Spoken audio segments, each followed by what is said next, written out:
Well, it happened again. Client of mine called in a panic. He found out a big national competitor just signed a lease in his town. What are we going to do? And let me tell you, he did not like my answer, which was nothing at all.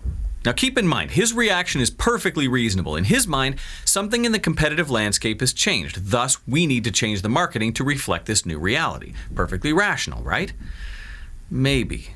A big national chain infiltrates his territory. Everything's different now. What are we going to do differently to deal with this new set of circumstances? This is his line of thinking. And believe me, the big national competitor would love for you to change what you're doing. Play by the new rules, their rules.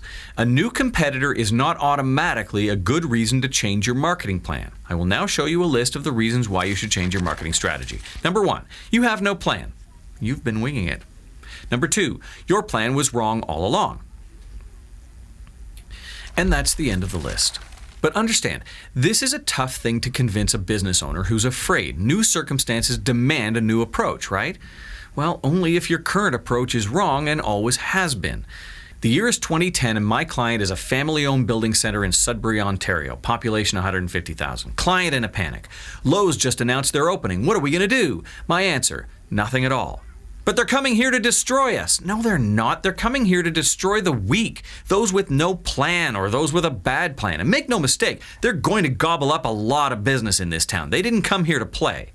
So what do? Nothing. What, just give up? No, I mean, keep doing what we've been doing all along.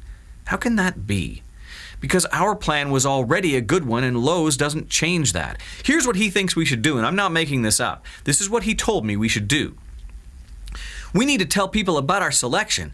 Lowe's is a big store, but in many ways our store has just as good a selection as they do. They have 6 different power drills, we have 6 different power drills. It's just that they have 50 of each one. Besides, their prices aren't that much better than ours in most cases. We need to tell people our prices are just as good as...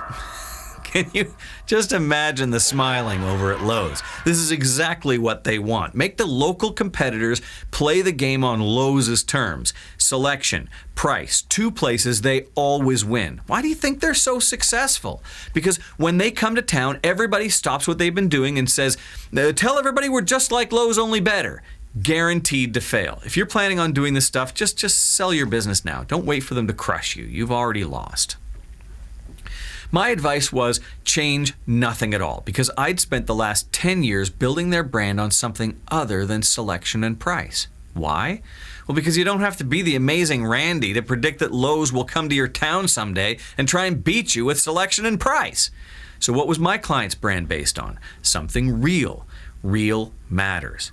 Their brand was based on their people. They had very low staff turnover. The new guy had been there 10 years, and they were all building nuts. They all loved to build stuff. So our messaging was all about how if you need to talk to somebody about building a gazebo, just ask the nearest staff member. They probably built a gazebo last year, and they'll help you with all the gazebo pitfalls. Smart, experienced experts, and lots of them. That was my client's strength.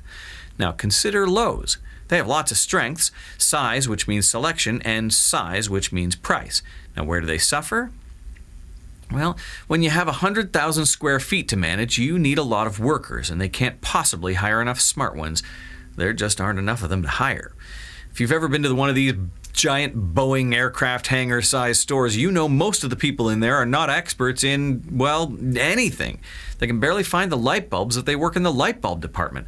Volume businesses work on volume, and that includes staff. In many cases, the criteria for getting hired is that you can fog up a mirror. And when it comes to quality staff members, my client beats Lowe's easily and obviously, and that's what we've been talking about for 10 years.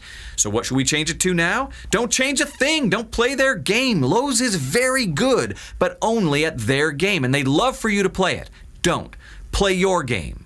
So let's talk about your game. In my example, the messaging was based on something real, something unchanging. Real matters. If your message is based on something real, then a new competitor coming to town doesn't mean real is now wrong. It just means that something has happened that's scary, and scary sucks, but it's not a reason to change.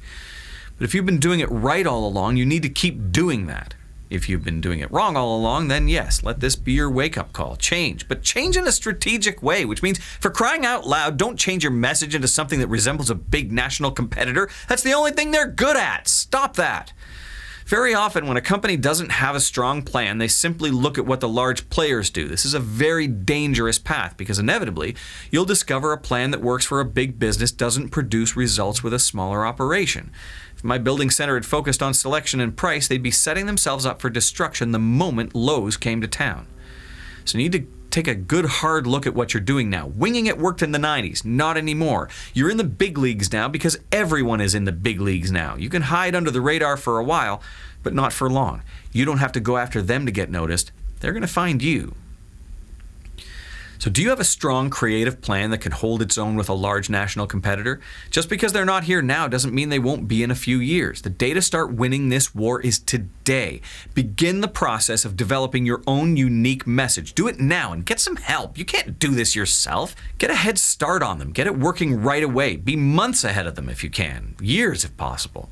Don't wait for something scary to happen before you solve this problem. Find someone who can help you. Someone like us. Someone who's trained to extract a compelling, persuasive message that's truly authentic, something that's true to your values. Your values aren't the same as Lowe's. What's the matter with you? Top 10 reasons to change your marketing plan. 1, you don't have a plan. You've been making it up as you go. Number 2, your plan is based on something like price or selection, a well-funded competitor's natural habitat. This means, unfortunately, it was the wrong plan all along. Change that. Stat.